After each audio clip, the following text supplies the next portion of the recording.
Okay, this is 7.1, estimating and measuring angles. So you're going to need a protractor and a square piece of paper, perhaps.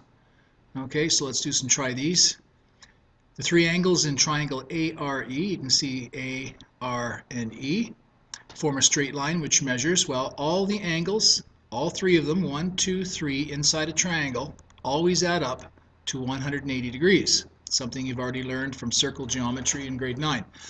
What is the measure of angle E? Well, we take 180 degrees and we subtract the other two angles, and that'll give us this angle right here. So we subtract 84 degrees, we subtract 29 degrees, and we're going to get an answer of 67 degrees. Okay, always make sure you put the little degree symbol beside your numbers, or you could get it wrong for not getting the units right. You can tell the measure of some angles without measuring. What is the angle measure of a square corner of paper? Well, here we've got a piece of paper. It says it's a square, okay, which means that all of the angles are the same and they all measure 90 degrees. Okay, because if you add up that angle of 90, that 90, that 90, and that 90, it adds up to 360, which is the measure of a circle. What angle measure do you get when you fold a square along its diagonal? So we're going from half to half. Well, we get half of 90, and if you take your calculator, shouldn't need it, but if you take 90 divided by 2, you get an angle of 45 degrees. Okay. What angle measure do you get when you fold a square so that the diagonal meets the base? In other words, we're taking this 45-degree angle, we're cutting it in half again, so we take our calculator, cut it in half again, and we get an angle measure of 22.5 degrees. Okay? You take 22.5, multiply it by 4, because there's 4 angles inside there, and it adds up to 90. Okay? It's not magic, it's just math. You can use reference, like the angles above, to estimate the measures of your angles. Okay, so estimate the measure of each angle marked on the sketch of the roof truss. Okay, well, what we do, if we want to estimate this one here, is we can go and draw a dotted line so we can show what a 90-degree angle would look like in here, and we can estimate this and say, well, how close is this to 90, and what angle would this be? So for angle 1, it says it's a bit less than 90. They estimated that this is around 20 degrees. So we take 90, subtract 20, and we say, oh, it's about 70 degrees. Okay, so angle 2. Angle 2 is this one in here, so we could draw a little dotted line along here. And we could say, well, this looks to be somewhere close to this size right here. Okay, and we could probably say that it also is a bit less than 90 degrees, probably close to the same angle. We could say it's about 70 degrees as well. Okay, angle 3. Well, we could draw our dotted line up here.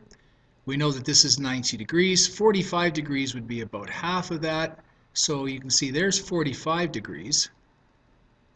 We can say it's a bit less than 45. We don't know how much because we're estimating. A bit less than 45 degrees. We could say it's probably about 40 degrees.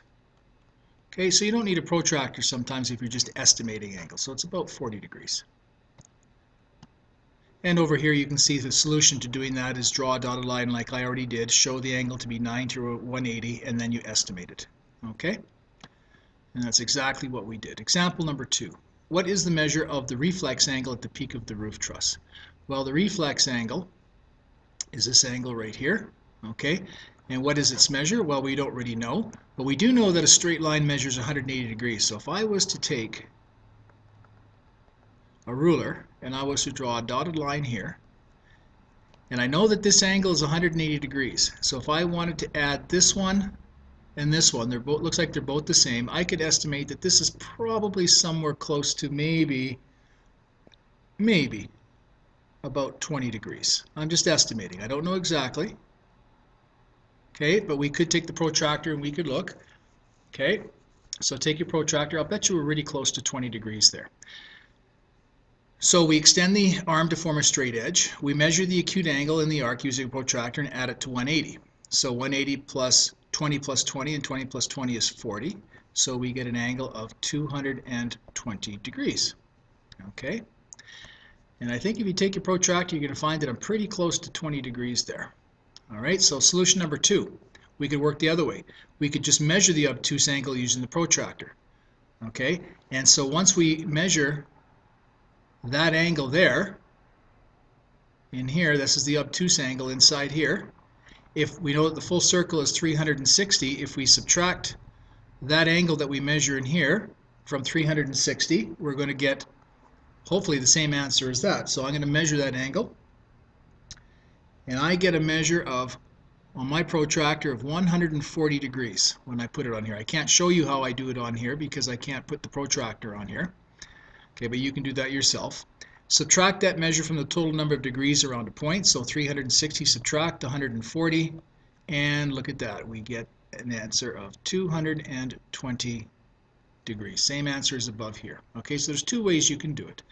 Draw your line with a ruler, measure that angle, or you can just measure this angle in here and then subtract it from 360, and that will give you that measure right there. Okay, reflecting, do you prefer solution 1 or solution 2? Why? Well, only you can decide that. Example 3. The elevation angle of a solar panel on a house should be between 25 and 70 degrees. Albert, a building contractor, wants to install solar panels on a roof at an angle of 55 degrees, so it says draw a 55-degree angle for the roof. Okay, so the first thing you want to do is take your ruler and you want to draw a straight line. Okay, because all angles are measured from the horizontal. So you draw a straight line. Then you take your protractor and you put the bottom line of your protractor on here, and then you find 55 degrees on your protractor. Okay, and I'm just going to put this over about here, and then you find your 55 degrees, and my protractor says it's pretty close to about there, and so you just connect it from here up to there. And to label it, you just put 55 degrees in here, and that shows that that's the angle. So a solar panel would want to be installed at that angle so it catches the right angle of the sun and is efficient. Okay? All right, so that's all there is for estimating and measuring angles for Chapter 7. Go ahead and do the practice.